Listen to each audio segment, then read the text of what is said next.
আল্লাহ রাব্বুল আলামিন কোরআনে কারীমের মধ্যে বলেছেন আল্লাহু লা ইলাহা ইল্লা হুয়াল হাইয়ুল কাইয়্যুম। কোন সূরা আছে, কোন আয়াতে? আয়াতুল কুরসি। পড়তে ইচ্ছা করে না? পড়েন আমার সাথে, আল্লাহু লা ইলাহা ইল্লা হুয়াল হাইয়ুল কাইয়্যুম।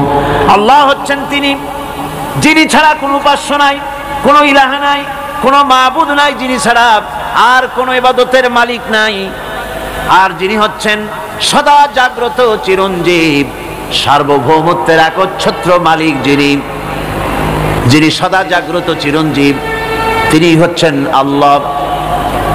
এখন কেউ যদি বলেন আল্লাহ অক্ষর কি, এক একটা অক্ষর বাদ দিয়া আল্লাহরে চিনায় দেন, তাও চিনানো যাবে। আল্লাহর প্রথম অক্ষর যদি বাদ দেন কি থাকবে? কোরআনে কারীম বলছে তা দিয়েও বোঝা যাবে। লিল্লাহি মা ফিস সামাওয়াতি ওয়া মা ফিল আরদ। আল্লাহ হচ্ছেন তিনি যার জন্য আকাশ আর জমিন, আকাশ এবং জমিনের একচ্ছত্র মালিক। এর মাঝখানে যা কিছু আছে সব কিছুর মালিকানা যার হাতের মুঠায়, তিনি আমার আল্লাহ। তিনি কে? আল্লাহ। এরপরে যদি বলেন আর একটা নাম ছেড়ে দেন, আলিফ সাল্লাম একটা নাম ছেড়ে দিলাম, তাহলে কি থাকলো? লাহ থাকলো, দুইটা অক্ষর থাকলো লাহু।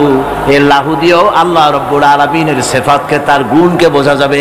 লাহু মাকালিদুস সামাওয়াতি ওয়াল আরদ। আল্লাহ পাক বলেন আসমান এবং জমিনের রিজকের চাবিকাঠি আল্লাহ পাকের হাতে, যাকে খুশি তিনি পর্যাপ্ত রিজেক দান করেন। কেউ যদি বলেন লামটাও ভালায় দেন, লামটাও ছেড়ে দেন, দিলাম নাম একটা ছেড়ে, থাকলো কি? একটা অক্ষর থাকলো হু। এই হু দিয়ে আমার আল্লাহরে চেনা যাবে। ওয়া হুয়াল গফুরুল ওয়াদুদুল আরশিল মাজিদ ফাআলুল লিমা ইউরিদ। আমার আল্লাহ হচ্ছেন তিনি যিনি ক্ষমাশীল, যিনি দয়াবান, যিনি বান্দাকে মহব্বত করেন, যিনি হচ্ছেন আরশে আজিমের মালিক। যা তিনি হচ্ছেন সেই মহান সত্তা যিনি যা খুশি তাই করতে পারেন। সুতরাং আল্লাহ হচ্ছেন এমন এক লফজ, এমন এক নাম, এমন এক ইসমে জাত যার কোনো বিকল্প নাই, যা অনুবাদ করে আল্লাহকে স্রষ্টা বললে এটা সারবে না, সৃষ্টিকর্তা বললে সারবে না। আল্লাহ পাকের নামের বিরাট বিশাল ব্যাপক অর্থ রয়েছে। সুতরাং আল্লাহকে আল্লাহই বলতে হবে। আল্লাহকে কি বলতে হবে? আল্লাহ আল্লাহ আল্লাহ। কত মজাই নামে, সুবহানাল্লাহ ওয়া বিহামদিহি, কত মজাই নামে। আল্লাহ রাব্বুল আলামিন বলেন, আমরা শুরু করছি সূরা ফাতিহা। অভিনন্দন পত্র দিচ্ছি, কারে দিচ্ছি? আল্লাহ পাককে দিচ্ছি। সেখানেও ভাষা দিয়ে রব্বুল আলামিন বলেন প্রশংসা করো, আলহামদুলিল্লাহি রাব্বিল আলামিন। সমস্ত প্রশংসা আল্লাহ পাকের, যিনি হচ্ছেন রব, যিনি কি? রব। এখন এই রব শব্দের বাংলা অর্থ করা হয় প্রভু, লালনকারী, প্রতিপালনকারী, কিন্তু এই অর্থ যথেষ্ট নয়। কোরআনে কারিমে যে রব বলা হয়েছে তার অর্থ হচ্ছে, তার অর্থ ব্যাপক, অনেক বিশাল এর অর্থ। এ রব কাকে বলে? এই রব শব্দের বাংলা অর্থ করা হয় প্রভু, লালনকারী, প্রতিপালনকারী, কিন্তু এই অর্থ যথেষ্ট নয়।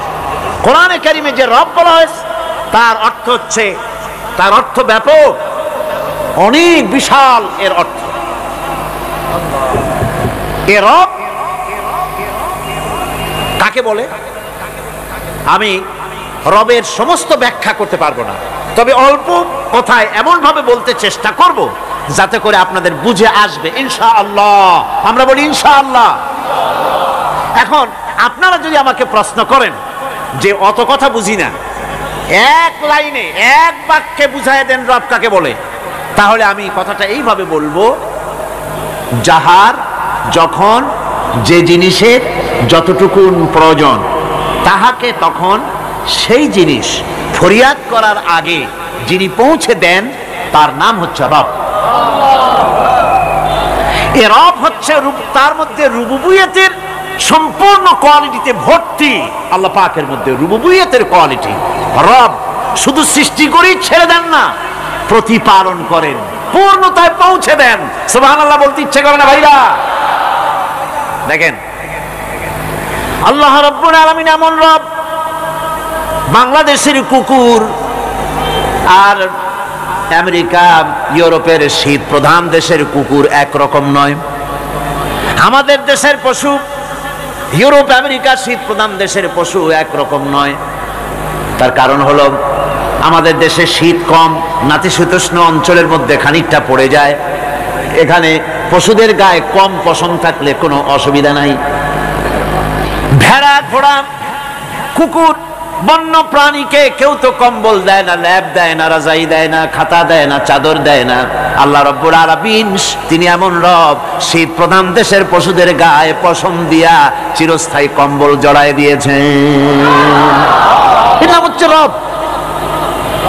প্রতিপালনের পদ্ধতি কি সুন্দর করে তিনি প্রতিপালন করছেন, কি সুন্দর করে তিনি পশু পক্ষীগুলিকে তাদের আহার জোগাড় করছেন, প্রতিপালন করছেন। তিনি রব। মানুষকে সৃষ্টি করেছেন, আমাদেরকে সৃষ্টি করেছেন, সব প্রয়োজন মিটাইছেন। সকল প্রয়োজন মিটিয়েছেন, একটা জিনিস বাদ রাখেন। আমাদের মুখে দাঁতের দরকার ছিল, মায়ের পেট থেকে দাঁত নিয়ে আসিনি। মায়ের পেট থেকে আসার পরে আমাদের খাবারের দরকার ছিল। লক্ষ্য করেন রব কারে বলে, লক্ষ্য করুন। মায়ের পেটের মধ্যে যখন ছিলাম ওখানে কোনো রোগের জীবাণু ঢুকতে পারে নাই।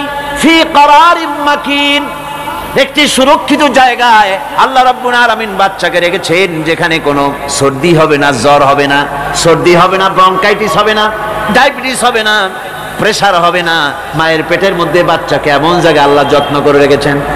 এই বাচ্চা যখন মায়ের পেট থেকে বেরিয়ে এলো তখন তার পরিবেশ অত্যন্ত খারাপ। এখানে পলিউশন আছে, এখানে কার্বন ডাই অক্সাইড আছে, এখানে বিষাক্ত হাওয়া আছে, এখানে দূষিত আবহাওয়া রয়েছে। প্রতি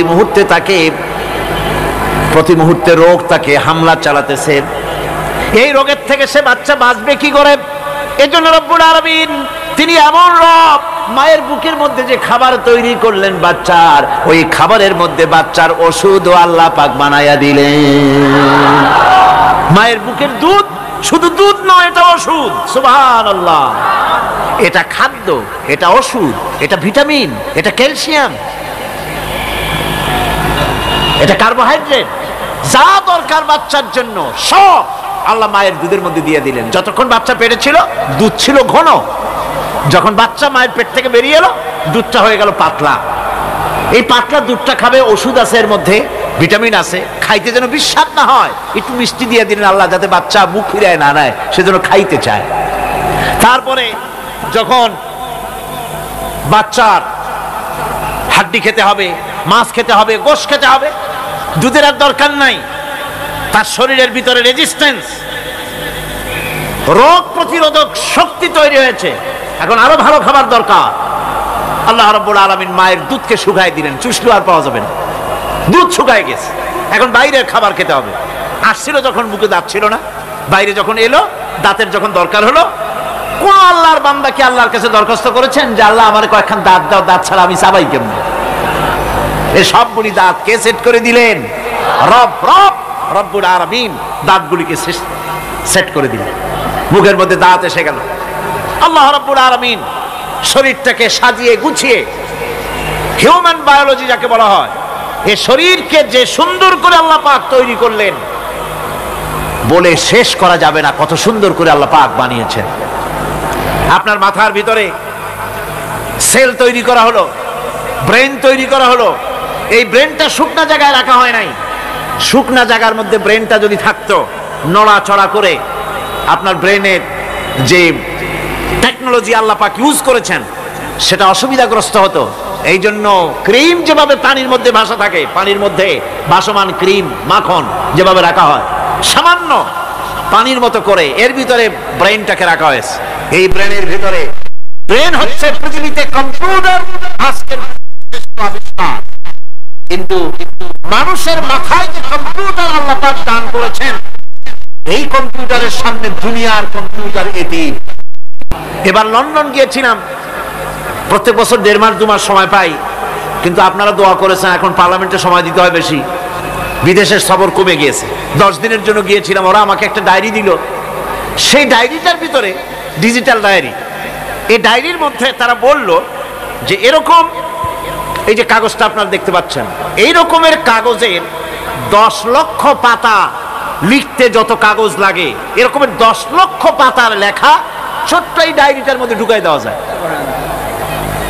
10,000 টেলিফোন নাম্বারের মেমোরিতে তুলে দেওয়া যায়। এটা হচ্ছে লেটেস্ট আবিষ্কার। কিন্তু আল্লাহ পাক মানুষের যে ব্রেনটা তৈরি করলেন, পৃথিবীতে যা আছে এ সব কিছু একটা মানুষের ব্রেনের মধ্যে, সমস্ত তথ্য, সমস্ত ফ্যাক্টস মানুষের মেমোরির ভিতরে ঢুকাবার পরেও আরো লক্ষ লক্ষ জায়গা বাকি থেকে যাবে, শূন্য থেকে যাবে, যা পূরণ হওয়ার নয়। এত বিশাল মেমোরি আল্লাহ পাক তার মানুষের মাথার মধ্যে তৈরি করে দিয়েছেন। সুবহানাল্লাহ বিহামদি। দেখুন অবস্থাটা কি। আল্লাহ তার মানুষকে কিভাবে, রব তাকে বলে, রব কারে বলে? সুবহানাল্লাহ বিহামদি। চোখের সামনে রাস্তা দিয়ে চলতে গিয়ে চোখের সামনে সাপ দেখলেন, চোখ দেখার কাজ করেছে। চোখ কি করেছে? দেখার কাজ করেছে। এখন কি করবেন? চোখ কিন্তু দেখে বসে থাকে নাই, চোখ দেখা মাত্রই ট্রান্সমিট করেছে ব্রেনকে। ব্রেন সাথে সাথে অ্যাকশন নিতে বলেছে হাতকে আর পাওকে। হাতে লাঠি থাকলে পিটাও, লাঠি না থাকলে পাকে বলেছে দৌড় মারো। এই যে সাপ দেখলো, চোখ এটাকে পাঠাই দিল ব্রেনকে, ব্রেন পাঠাই দিল অ্যাকশনে হাতে আর পায়ে। এতে কিন্তু 1 সেকেন্ড সময় লাগে নাই, 1 সেকেন্ডের কয়েক লক্ষ ভাগের 1 ভাগের ভিতরেই মানুষ অ্যাকশনে এসে গিয়েছে। সুবহানাল্লাহ। এর নাম হচ্ছে রব। এর নাম কি? তার অফুরন্ত সৃষ্টি, অফুরন্ত সৃষ্টি। মানুষের হার্ট তৈরি করেছেন, চোখ তৈরি করেছেন। চোখে কিন্তু আমরা নেগেটিভ দেখি, চোখে আমরা কি দেখি? নেগেটিভ দেখি। এই নেগেটিভটা চোখ ক্যাচ করে ব্রেনের ভিতর থেকে পজিটিভ হয়ে কে বের করে দেয়? সুবহানাল্লাহ বিহামদি। কানে অসংখ্য শব্দ শুনি, কিন্তু কোনো শব্দ তো জড়ায় যায় না। অসংখ্য শব্দ আমরা শুনি, যেমন রেডিও ঘুরাচ্ছেন, 9 ব্যান্ড রেডিও অথবা এর থেকেও বেশি ব্যান্ডওয়ালা রেডিও। আপনি যখন ঘুরাচ্ছেন কোন সেন্টার ধরার জন্য, অনেক সময় 4-5টা সেন্টার জড়ায় যায় না? জড়ায় কিনা? 4-5টা সেন্টার জড়ায় যায়, সর্বনাশ হয়ে যায়, কোনটা থেকে কোনটা শুনবেন। তো এইরকম করে আপনার কানের ভিতরে শব্দগুলি সব জড়াইয়া পাকাইয়া আপনার কানের মধ্যে একটা বিশ্রী আওয়াজ সৃষ্টি করে দিতে পারত। কে? স্তরে স্তরে শব্দগুলিকে শোনার ব্যবস্থা করেছে। আপনার জিহ্বার ভিতরে হাজারো রকমের স্বাদ গ্রহণ করার জন্য একটা জিহ্বায় এতগুলি টেস্ট নেওয়ার ক্ষমতা কে তৈরি করে দিলেন? আল্লাহ রাব্বুল আলামিন। সুবহানাল্লাহ বিহামদি। তিনি হচ্ছেন রব, যিনি মানুষের প্রতিপালন সৃষ্টি করেন এবং প্রতিপালন করেন, এমনি এমনি ছেড়ে দেন। এরপরে মানুষের সব প্রয়োজন তিনি মিটিয়েছেন। মানুষের জীবন ধারণের জন্য সব থেকে বড় প্রয়োজন পানি। সবচেয়ে বড় প্রয়োজন কি? পানি। জোরে কোন কি? পানি। জীবনের জন্য পানি এবং আর্দ্রতা, এই দুটি জিনিস অপরিহার্য, এছাড়া জীবন বাঁচবে না। আমরা দেখতে পাই সমুদ্র ভরা পানি মজুদ আছে। লক্ষ্য করেন, সমুদ্র ভরা পানি মজুদ আছে, নদী খাল বিল ভরা পানি মজুদ আছে, কিন্তু এটাই তো যথেষ্ট নয়। রব হচ্ছেন তিনি, যিনি এই বিশাল বিশাল পানির মজুদ থেকে বাতাসকে যিনি বলেন, যিনি প্রতিনিয়ত বাষ্পীয় আকারে পানিগুলিকে সমুদ্র থেকে উত্থিত করেন, পানিগুলিকে উত্থিত করেন মহাকাশী। আল্লাহ পাক বলেন, আল্লাহুল্লাযী আরসালার রিয়াহা ফাতুসিরু সাহাবা। বাষ্প হয়ে পানিগুলি আকাশে উত্থিত হয় এবং মহাকাশে যাওয়ার পর এই পানিগুলি, লবণাক্ত পানিগুলি আল্লাহর মেশিনে সেগুলি মিষ্টি হয়ে যায়। জোরে কোন সুবহানাল্লাহ। পানিগুলি মিষ্টি হয়ে গেল। ওই মিষ্টি পানি আল্লাহ রাব্বুল আলামিন নাজিল করে দিলেন। এবার বৃষ্টি কণা কণা হয়ে পড়লো, ফোঁটা ফোঁটা বৃষ্টি। আল্লাহ খুঁজে দেখলেন বৃষ্টির ফোঁটাগুলি পৃথিবীর প্রতিটি কণা তালাশ করে তৃষ্ণার্ত কণাগুলিকে আল্লাহ পাক ভিজায় দিলেন। সেই জন্য তার নাম হলো রব। তিনি হচ্ছেন রব, প্রয়োজন মিটান। পানি সবচেয়ে প্রয়োজন বেশি, সেই পানি আল্লাহ পাক এভাবে সরবরাহ করলেন। জমিনের চারিদিকে নদী নালা রেখেছেন, জমিনকে আর্দ্র করেছেন, জমিনের ভিতরের পানি মিষ্টি করেছেন। টিউবওয়েল মারলে পরে, পাম্প করলে পরে ভিতর থেকে মিঠা পানি আল্লাহ পাক বের করে দেন। সুবহানাল্লাহ। এই মিষ্টি পানির ব্যবস্থা করেছেন। এরপরে তিনি ওই আল্লাহ পাক মিষ্টি পানির ব্যবস্থা করে বৃষ্টির মাধ্যমে পৃথিবীতে ফসল উৎপাদনের ব্যবস্থা করে দিলেন। পাক কোরআনে কারীমের মধ্যে বলেছেন, ওয়াজআলনা মিনাল মাই কুল্লা শাইইন হায়্য। পানি দ্বারাই আমি সব বস্তুকে সজীব রাখি। বৈশিষ্ট্যের দিক থেকে পানির রয়েছে অনেক গুণ, আশ্চর্য গুণ। পৃথিবীর ৭৫% হচ্ছে পানি। আকাশ থেকে অর্থাৎ চাঁদ থেকে যখন চাঁদে ভ্রমণকারীরা যখন ছবি তুলেছে, তো সেই ছবিতে ব্লু রং এসেছে বেশি, সবুজ এসেছে কম। সবুজ হলো গাছপালা, আর ব্লু হচ্ছে পানি। সমুদ্রের পানির রং হচ্ছে নীল। মানুষের শরীরের ভিতরে ৬০% পানি, গাছের মধ্যে রয়েছে পানি। পানি ছাড়া পৃথিবীর বাঁচার কোনো পথ নাই। আবার দেখেন, প্রচন্ড শীতের কারণে, ঠান্ডার কারণে যেসব এলাকায় তাপমাত্রা হিমাঙ্কের নিচে এসে যায়, সেই সব দেশে সমুদ্রের পানি আর দরিয়ার পানিগুলি বরফ হয়ে যায়। এই বরফ যখন হতে থাকে, তখন পানি তার নিজের তাপকে নিচের দিকে ছুটতে থাকে। উপরের তাপ বরফ হয়ে যায় ঠান্ডা, আর নিচে তাপ বিচ্ছুরিত করে দিয়ে পানির ভিতরে যত জলজ প্রাণী আছে আর উদ্ভিদ আছে, সবগুলিকে বাঁচায় রাখার ব্যবস্থা আল্লাহ রাব্বুল আলামিন এভাবে করে থাকে। এবার আল্লাহ রাব্বুল আলামিন বলছেন, এই পানি ছাড়া মানুষ বাঁচে না, প্রাণী বাঁচে না। পানি এমন এক জিনিস, এমন এক নিয়ামত আমি দান করলাম। আল্লাহ পাক বলেন, কুল আরাআইতুম ইন আসবাহা মাউকুম গাওরান ফামান ইয়াতিকুম বিমাইন মাইন। বলো দেখি, সবে শুকাইয়া যদি যায় এই জমিনের পানি, তাহলে হেথায় তটনির ধারা কে দিবে সবারে আনি। এই পৃথিবীর নদী নালা খাল বিল, জমিনের আভ্যন্তরীণ দিকে পানিগুলি যদি আমি আল্লাহ রাব্বুল আলামিন শুকায় দেই, তাহলে আমি আল্লাহ ছাড়া এমন কে আছে যে নতুন করে আবার পানির আমদানি করে দিতে পারে? আছে কেউ? আজ পানির শূন্যতা আমাদের দেশে দেখা যাচ্ছে। পানি আস্তে আস্তে কমে যাচ্ছে, আস্তে আস্তে পানি শেষ হয়ে যাচ্ছে। কি কারণে শেষ হচ্ছে এবং কি হলে পানি পাওয়া যাবে পরে বলা যাবে ইনশাআল্লাহ। তো জীবন ধারণের জন্য যেমন পানির প্রয়োজন, জীবন ধারণের জন্য তেমন বাতাসেরও প্রয়োজন। পানি ছাড়া তো কিছু সময় চলতে পারে, পানি এবং খাদ্য ছাড়া কিছু সময় চলতে পারে, কিন্তু বাতাস ছাড়া তো এক মুহূর্ত চলে না, ঠিক কিনা? বুঝেন কিনা কথা? বাতাস ছাড়া এক মুহূর্ত চলতে পারে না। অথচ আল্লাহ রাব্বুল আলামিন এই বাতাস দিয়ে গোটা আকাশকে, শূন্য জায়গাগুলি বাতাস দিয়ে ভরে রেখেছেন, যাতে করে কারো বাতাসের কোনো অসুবিধা না হয়, শ্বাস করতে কোনো কষ্ট না হয়। প্রাণী জগৎকে বাতাস দিয়ে বাঁচিয়ে রাখার জন্য আল্লাহ পাক মহাশূন্যকে এভাবে সব এলাকা বাতাস দিয়ে ভরে রেখেছেন। এই জন্য তার নাম হচ্ছে রব। এটাই হচ্ছে রুবুবিয়তের নমুনা। আমার ভাইয়েরা, আল্লাহ রাব্বুল আলামিন পানি দিলেন, বাতাস দিলেন, খাদ্যের ব্যবস্থা করে দিলেন। শস্য শ্যামল এলাকায় আল্লাহ পাক সব জায়গাগুলিতে শস্য শ্যামল হোক অথবা উষর ধূসর মরুভূমি হোক, সারা পৃথিবী জুড়ে আল্লাহ রাব্বুল আলামিন খাবারের দস্তরখান বিছায় রেখেছেন। ওয়ামা মিন দাব্বাতিন ফিল আরদি ইল্লা আলাল্লাহি রিজকুহা।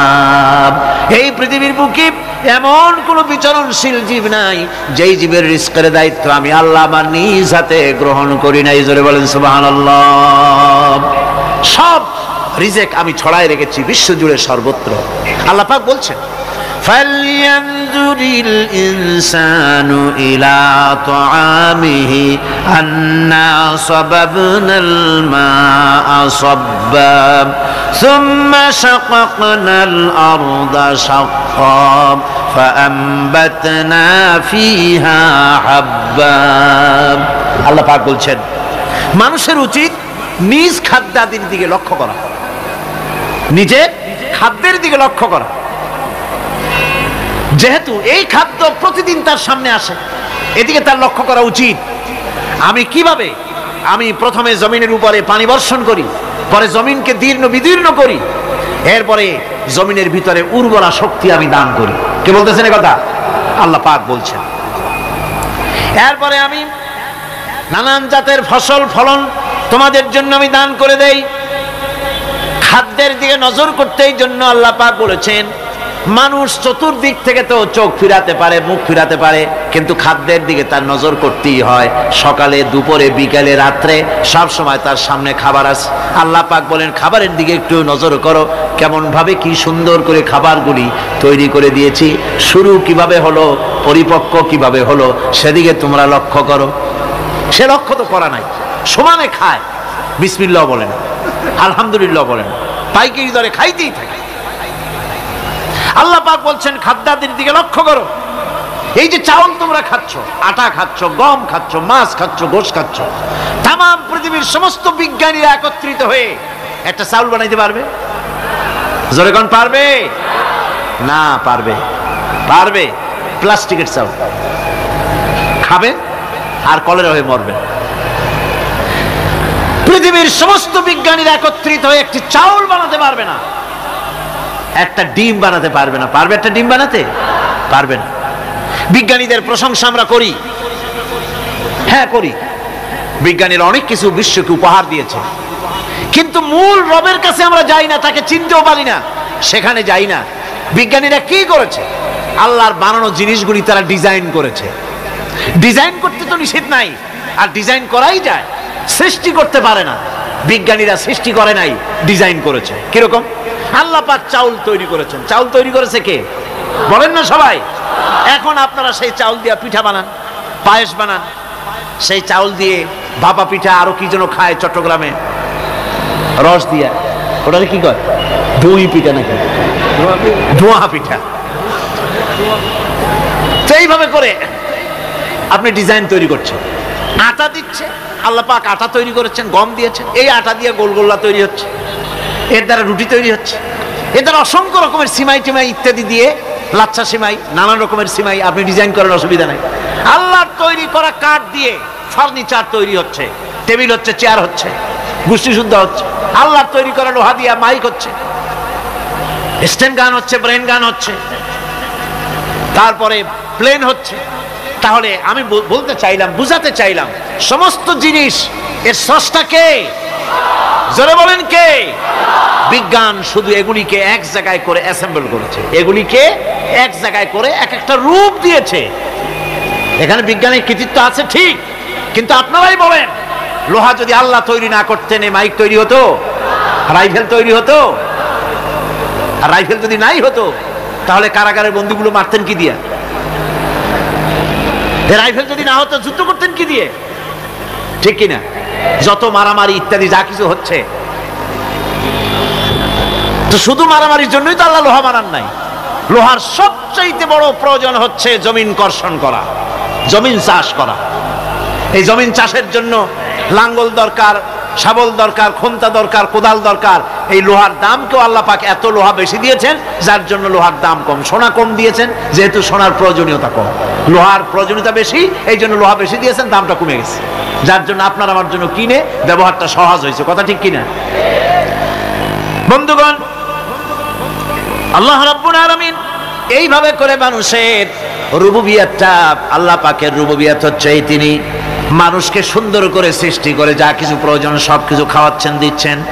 সে আল্লাহ পাক প্রশ্ন করছেন, কুল মান ইয়ারযুকুকুম মিনাস সামাই ওয়াল আরদ আম্মান ইয়ামলিকুস সামআ ওয়াল আবসারা ওয়া মান ইয়াখরুজুল হাইয়্যা মিনাল মাইয়িতি ওয়া ইউখরিজুল মাইয়িতা মিনাল হাইয়্য। আকাশের প্রশস্ত বুক থেকে এবং জমিনের এই প্রশস্ত বুক থেকে কে রিজেক তোমাদের খাদ্যকে উৎপাদন করে, কে নির্জীব থেকে সজীবকে বের করেন, আর কে সজীবকে নির্জীবে পরিণত করেন, তিনি কে? তিনি হচ্ছেন আল্লাহ পাক। আল্লাহ পাক বলছেন এই প্রশ্ন যদি তাদেরকে করা হয় তো তারা কি বলবে? আল্লাহ পাক বলেন ওয়ামান ইউদাব্বিরুল আমরা ফাসায়াকুলুনাল্লাহ ফাকুল আফালা তাত্তাকুন। হে নবী, এদেরকে প্রশ্ন করুন, এদেরকে যদি প্রশ্ন করা হয় এই পৃথিবীর সুন্দর পরিচালনা পদ্ধতি কে করেন, তাহলে তারা এক কথায় বলবে, নিজের থেকেই বলবে আল্লাহ। কে করছেন সবকিছু? আল্লাহ। আল্লাহ পাক বলেন নবী তাহলে তাদেরকে বলেন এ কথা জানার পর, এ কথা বোঝার পরেও কেন তারা ঔদাসীন্যতা দেখাচ্ছে, কেন তারা গাফিল হয়ে যাচ্ছে, কেন তারা আল্লাহ পাককে ভয় করে তার পথের অনুসারী হচ্ছে না? যে আল্লাহ রাব্বুল আলামিন এত কিছু করছেন তিনি তার পরিচয় সম্পর্কে বলে দিচ্ছেন ফাযালিকুমুল্লাহু রাব্বুকুমুল হক ফামাযা বা'দাল হক ইল্লাদ দালাল। নিশ্চয়ই এসবের মূলে রয়েছেন তোমাদের রব, আমাদের আল্লাহ, আমাদের রব। সুতরাং উজ্জ্বল সত্য প্রকাশিত হওয়ার পর গোমরাহি ছাড়া আর কিছুই বাকি থাকে না। সুতরাং যারা সত্যের পথের অনুসরণ করতে চায় রবকে চিনতে হবে, আল্লাহ পাককে জানতে হবে এবং তাকে অনুসরণ করতে হবে, তাকে রব হিসাবে চিনতে হবে। আমার বন্ধুগণ, এটা হচ্ছে সেই রুবুবিয়াত ইলাহি যার দিকে হযরত মুসা আলাইহিস সালাম ইঙ্গিত করেছিলেন ফিরআউন যখন তাকে প্রশ্ন করেছিলেন ফামান রাব্বুকুমা ইয়া মুসা। হে মুসা, তোমাদের দুজনের রব কে? তোমাদের রব, তোমাদের প্রভু কে?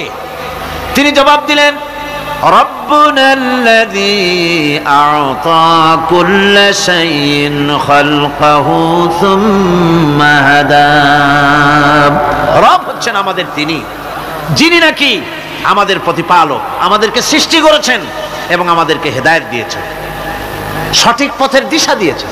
এখানে হেদায়েত হচ্ছে, এখানে হেদায়েত শব্দের অর্থ হচ্ছে সৃষ্টি শুধু করেন নাই, তাকে চলা, তার খাদ্য অনুসন্ধানের, তাকে বেঁচে থাকার সবকিছুর উপকরণ, এর কমন সেন্স, এর সাধারণ জ্ঞান আল্লাহ পাক তার সাথে দিয়েছেন। তিনি হচ্ছেন রব। আচ্ছা, একটা দৃষ্টান্ত দেই। এই হেদায়েতটা কি? এই হেদায়েতটা হচ্ছে আপনাদের বাড়িতে যদি কারো বিড়াল থাকে, বিড়াল, বিড়াল বোঝেন তো না? কি বলে এখানে? বিড়াল, বিলাই নাকি বলে? বিড়াল। এই বিড়াল যদি আপনাদের কারো বাড়িতে থাকে তো বিড়ালের প্রসবকালীন অবস্থা দেখবেন, বিড়ালের প্রসব হবে, বাচ্চা দেবে। বিড়াল তখন ঘরের মধ্যে পেরেশান হয়ে ঘুরতে থাকে, একটা নিরাপদ জায়গা খোঁজে, একটা নিরাপদ জায়গা খোঁজে। প্রসব করার 2-3 দিন আগের থেকে খুঁজতে থাকে তার জন্য নিরাপদ জায়গা কোনটা। এরপরে খুঁজতে খুঁজতে প্রসবের দিন সে সত্যিকারের ঘরের মধ্যে সবচেয়ে কোনা কানা জায়গা যেটা, সেই রকমের একটা নিরাপদ জায়গা সে বেছে নিল। এরপরে বাচ্চা হলো। বাচ্চা হওয়ার পর এই বাচ্চার উপরে কেউ যেন আক্রমণ না করে, শত্রু যেন তার জায়গাটিতে না আসে, এই জন্য বাচ্চাটার ওর তো হাত দিয়ে মায়ের মতো কোলে নিতে পারে না, সে আস্তে করে ঘাটটা কামড়ায় ধরে যাতে করে বাচ্চা ব্যথা না পায়। ওইভাবে করে ঘাড় কামড়ায় ধরে আজকে এই সিঁড়ির নিচে, কালকে ওই খাটের নিচে, পরশুদিন এই আলমারির কোনায়, এইভাবে বাচ্চাগুলি সরায় সরায় রেখে বাচ্চাকে প্রতিপালন করে। এই বিড়ালটাই হেদায়েত দিলটা কে? যিনি দিলেন তার নাম রব। তিনি হচ্ছেন রব্বুল আলামিন। সন্তান প্রতিপালনের ব্যবস্থা শুধু দুনিয়ার মানুষকেই দেন নাই, প্রাণী জগৎকেও দিয়েছেন। সুবহানাল্লাহ। বলেন বলেন, মুরগির বাচ্চা হলো, ডিমের থেকে বাচ্চা বেরোলো, এই বাচ্চাগুলি হয়েছে গতকাল, আজকে বাচ্চাগুলি আদার খাচ্ছে মায়ের সাথে। হঠাৎ করে একটা চিল এলো আর ওর মা একটা সিগন্যাল মারলো, সাথে সাথে বাচ্চাগুলি দৌড়াইয়া এমন পলান দিল, আপনি তো ভালো একাদশীর বাপেও তালাশ করে পাবে না যে মুরগির বাচ্চা পলাইলো কই। এখন ওই বাচ্চাটিকে এই সিগন্যাল সম্পর্কে কে অবহিত করলো যে এইরকম একটা আওয়াজ শুনলে এটা ভীতির আওয়াজ, এটা সাইরেন। এটা বিপদ সংকেত, এটা ডেঞ্জার সিগন্যাল। এটা শুনলে দেখলে তাড়াতাড়ি করে আত্মগোপন করবা। কে শিখাইলো? আল্লাহ পাক শিখাইছেন। এখন এক শ্রেণীর বুদ্ধিজীবী তারা আবার উল্টা কথা কয়। তারা বলে কি? তারা বলে যে মুরগি বাচ্চা, এই বাচ্চা যে দৌড় মারলো, এখানে আল্লাহ এইসব কিছু নাই, নাউযুবিল্লাহ মিন যালিক। তো এখানে কি আছে? কয় যে এখানে বিষয়টা হলো এই যে এই মুরগি আর মোরগ, ওর বাপ মা, এই দুজনের মধ্যে আছে চিলের ভয়, আছে শিয়ালের ভয়। ওই ভয় ওদের মধ্যে ছিল, এই মা বাপের ক্রসের মাধ্যমে বাচ্চা আসছে। কাজে ওই ভয়, বাপের যদি কোনো রোগ থাকে, মায়ের রোগ থাকে, তো এগুলি তো বাচ্চার মধ্যেও ঢোকে। তো ভয় হোক, সুখ হোক, দুঃখ হোক, এই অনুভূতি স্বাভাবিক প্রক্রিয়ার মাধ্যমে বাচ্চার মধ্যে ঢুকছে, আর সিল দেখে আওয়াজ শুনে সে আত্মগোপন করেছে। এইটা আমি পড়িয়া আমি আমার আলোচনা এক জায়গায় বললাম বুদ্ধিজীবীদের উদ্দেশ্যে, যদি সত্যিই তাই হয়, মোরগ আর মুরগি মা বাবার মধ্যেই ভয় আছে বলে বাচ্চার মধ্যেই ভয় ঢুকছে, সেই জন্য সে আত্মগোপন করছে, তাহলে আবার মানুষের ব্যাপারে কথাটা আনি। মানুষেরা সাপের ভয় করে না মহব্বত করে? কথার জবাব দিলে না, যখন তখন মনে হয় আপনারা সাপ বুঝি ভালোবাসেন। সাপ আমরা সকলেই ভয় পাই, মায়ও ভয় পায়, বাবাও ভয় পায়। এই মায়ের গর্ভে সন্তান এসছে, সন্তানের বয়স 2 বছর, 2.5 বছর। ঘরের মধ্যে কেউ ছিল না, ঘরের মধ্যে একটা সাপ আসছে, একটা সুন্দর সাপ, দেখতে সুন্দর, কিন্তু সে সাপে কামড়ালে মানুষ মরে যায়। ওই সাপটা মাথা উঁচু করে ফনা ধরেছে। এই বাচ্চাটা কি সাপ দেখে দৌড় মারবে, না বাচ্চাটা ওই সাপটাকে ধরার জন্য সে এগিয়ে যাবে? কোনটা করবে? এগিয়ে যাবে। তাহলে মা বাপের ভয়, তাদের মা বাপের রক্তের মধ্যে, শিরার মধ্যে, সব জায়গায় সাপের ভয়, তার মাধ্যমে বাচ্চা হিসেবে বাচ্চার মধ্যে সাপের মহব্বত হইল কেন, ভয় হইল না কেন বাচ্চা অবস্থা? সুবহানাল্লাহ। আমার বন্ধুগণ, মুরগির বাচ্চাকে হেফাজত করার জন্য বুদ্ধিমান প্রাণী মানুষ তার কাছে নাই বলে আল্লাহ রাব্বুল আলামিন তারে বাচ্চা অবস্থা থেকে বোঝার তৌফিক দিয়েছেন কোনটা ভয়ের আওয়াজ, কোনটা হলো বিপদের আওয়াজ। মানব সন্তানের প্রতিপালন করার জন্য তার মার বাবা আছে বলে ওই রকম করে পশুদের মতো আল্লাহ বানান নাই, তাকে হেফাজত করার জন্য মা বাপ আছে বলে এই দায়িত্ব আল্লাহ পাক মা বাপের উপরে ছেড়ে দিয়েছেন। মা বাপ তাকে হেফাজত করে। রুবুবিয়তের প্রতিপালন, হেদায়েতের এই প্রতিপালন আল্লাহ পাক মানুষকে এভাবে করে তাদেরকে হেদায়েত দিয়েছেন, তার পথের চলার দিশা দিয়েছেন। পিঁপড়ার খাদ্য সংগ্রহের ব্যাপারটা দেখেন। পিঁপড়ার আছে দারুণ ঘ্রাণ শক্তি। কোথায় খাবা?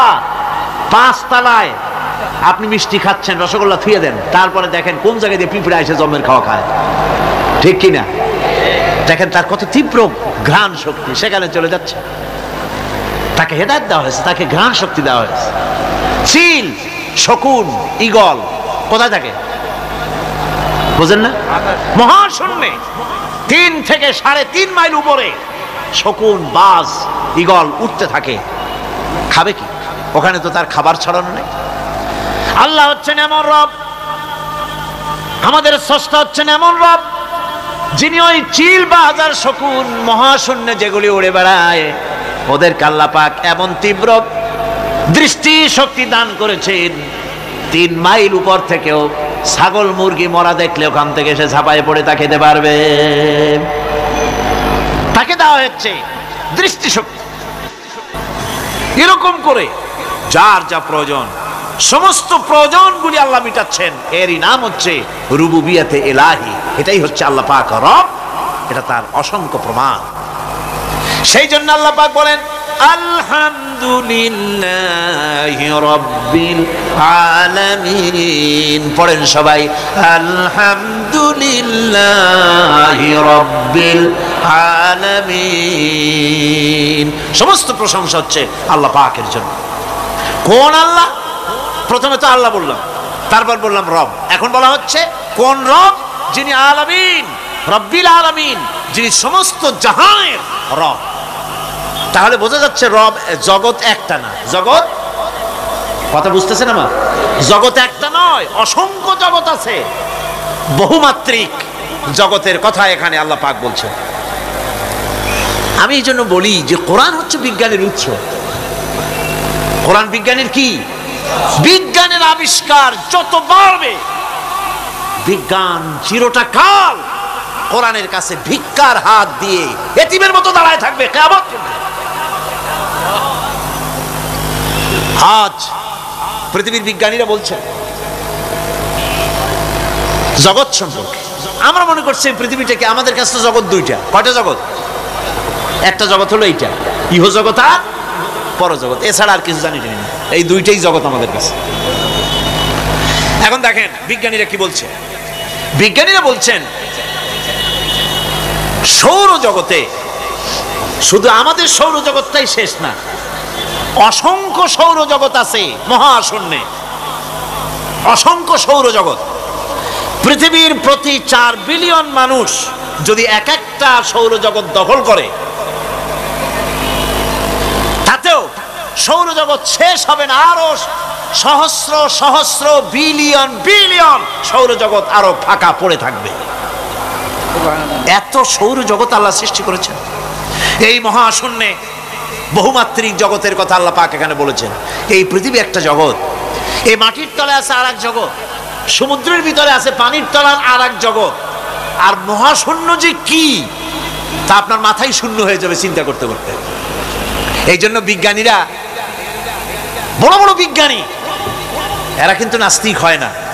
বর্তমান বিজ্ঞানীরা চিন্তা করে গবেষণা করে খেই হারিয়ে ফেলছে মহাশূন্যকে দেখে, যেখানে আছে গ্যালাক্সি, যেখানে আছে মিল্কি ওয়ে, যেখানে রয়েছে অসংখ্য তারকা। এই পৃথিবীটা মহাশূন্য আল্লাহ যেভাবে তৈরি করেছেন, সেই তুলনায় এই পৃথিবী একটা মার্বেলের চাইতে খুব বেশি একটা বড় কিছু হবে বলে মনে হয় না। পৃথিবী যদি হয় একটা মার্বেলের মতো, তাহলে আমরা যে মানুষ, আমাদের অস্তিত্ব কোথায় চিন্তা করেন। এবার মহাশূন্যে চলেন। মহাশূন্য সে কি বিশাল মহাশূন্য। একটা তারকা থেকে আর একটা তারকায় যদি যেতে হয়, তাহলে সহস্র সহস্র বিলিয়ন বছরের দরকার হবে। কি বছর? এ দুনিয়ার বছর না, আলোক বর্ষ, লাইট ইয়ার। আলো চলে প্রতি সেকেন্ডে কত? 1,86,000 মাইল। এই 1,86,000 মাইলের সেকেন্ড, এর মিনিট, এর ঘন্টা, এর দিন, এর মাস, এর বছর, এই আলোক বর্ষ। সহস্র সহস্র আলোক বর্ষ পার হয়ে যাবে এক তারকা থেকে আর এক তারকায় পৌঁছানো সুকঠিন। এ ধরনের অসংখ্য তারকা আল্লাহ পাক তৈরি করে রেখেছেন। সূর্য হচ্ছে পৃথিবীর চাইতে 13 লক্ষ গুণ বড়। এরকম সূর্য বিজ্ঞানীরা এখন বলছে, আগে বলতো 1 কোটি সূর্যের চাইতে বড় তারকা, এখন বলতেছে এই রকমের পৃথিবীর চাইতে 13 লক্ষ গুণ বড় যে সূর্য, এরকম 3 কোটি সূর্য খাইয়ে ফেলাইতে পারে। এরকম সহস্র সহস্র তারকা এক একটা গ্যালাক্সির ভিতরে আল্লাহ পাক তৈরি করে রেখেছেন। এখন মনে হচ্ছে যে এই তারকাগুলি বড় না, এই তারকাগুলির চাইতে আবার বড় জিনিস কি, সেটাকে বলা হয় ব্ল্যাক হোল। সেটাকে বলা হয় ব্ল্যাক হোল, অন্ধকার কূপ। ব্ল্যাক হোল আবার ম্যানহোল বুঝবেন না, কিন্তু ম্যানহোলের ঢাকনা চুরি হয় যেমন। তবে একটা দৃষ্টান্ত আপনি বুঝতে পারেন, রাস্তায় রাস্তায় যেমন অসংখ্য ম্যানহোল আছে, ওই রকম করে মহাশূন্যে অসংখ্য ব্ল্যাক হোল আছে, একটা দুইটা না, অসংখ্য। এই ব্ল্যাক হোল আবার দেখা যায় না, অদৃশ্য ব্ল্যাক হোল। এই ব্ল্যাক হোলগুলো কি? এগুলি কোরআনে কারীমের মধ্যে আল্লাহ পাক বলেছেন, ফালা উকসিমু বিমাওয়াকিন নুজুম, ফালা উকসিমু বিমাওয়াকিন নুজুম, শপথ সেই পতন স্থানের যেখানে নক্ষত্র সমূহ ধ্বংস হয়ে যায়, ধ্বংসপ্রাপ্ত হয়, কসম সেই স্থান সমূহের। সুবহানাল্লাহ। এই অন্ধকার কূপের, এই অন্ধকূপের কসম করছেন আল্লাহ পাক। সে অন্ধকূপটা কি? সেই ব্ল্যাক হোলটা কি?